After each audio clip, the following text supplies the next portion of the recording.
When I returned home from my trip to see my family, I pushed myself into reducing weight with a zeal I had not realized I possessed. It began as a way to prove something to my family, but it gradually grew very personal. I joined a gym, followed a rigorous diet, and even hired a personal trainer. My trainer has been a lifesaver. After going through her own change from overweight to healthy weight, she knew just how to assist me through a path tailored particularly for me.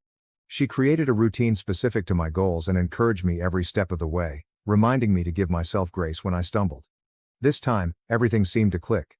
I started losing weight steadily, and as the pounds came off, I felt lighter. Not just physically, but also mentally. For the first time in my life, I began to feel and appear different. My confidence increased quickly. I used to assume that decreasing weight wouldn't have much of an influence, but it has. People see me differently today. Strangers are nicer and more attentive. Friends and colleagues see me with fresh respect. I can't deny that this seems like a validation I've never gotten before. It's as if I've suddenly become more noticeable than I was before. My new body brought a new sense of style. I overhauled my entire wardrobe, filling it with items I had only fantasized about wearing. I even opted for a full hair makeover, attempting a daring and trendy style that I would have been too afraid to try in the past. Perhaps it seems expensive, but I've never felt so good. I look in the mirror now and don't recognize the person staring back. It's like meeting a version of myself that I never knew existed. I'm proud of how far I've come, not just because I lost weight, but also because I gained confidence and self-assurance. With Bonnie's wedding just 2 weeks away, my family has invited me to fly down and join them for lunch next week to finalize the plans for her special day. But I don't feel like returning home. I don't want my family to ridicule me again or make me feel tiny, especially now that I'm finally feeling good about myself for the first time in a long time.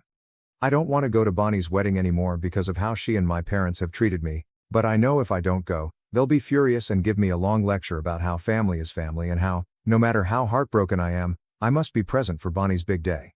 So, Aita, what happens if I do not attend my sister's wedding? Update 1. Wow, I'm overwhelmed by everyone's response. Some of your proposals are truly humorous. I can't believe you're encouraging me to show up and mess with my sister now that I've lost so much weight. Growing up as a fat kid had a negative impact on my self-esteem, particularly in terms of how I perceived myself. I struggled with self-doubt for a long time, always believing that I wasn't good enough or didn't measure up to others. But reading all of your responses has been a game changer. It's as if you've helped me see myself in a completely new light, and I'm finally starting to feel more confident than I ever have. In fact, I'm seriously considering turning up to my family's lunch and shocking them. They haven't seen me in a long time, and since I don't use social media, they have no idea how much weight I've dropped. It will be interesting to witness their reactions. Update 2. Okay, Reddit, you're not prepared for this upgrade. Grab some popcorn because things are about to get exciting. I decided to fly down to join my family for lunch. As I previously stated, I believed that when they saw me, they would be proud of the transformation I had undergone. After all, they were the ones who pushed me into it in the first place. Surely, they'd be overjoyed to see the positive improvements in me and finally recognize the effort I'd put in. When I walked into my parents' house, their jaws absolutely dropped.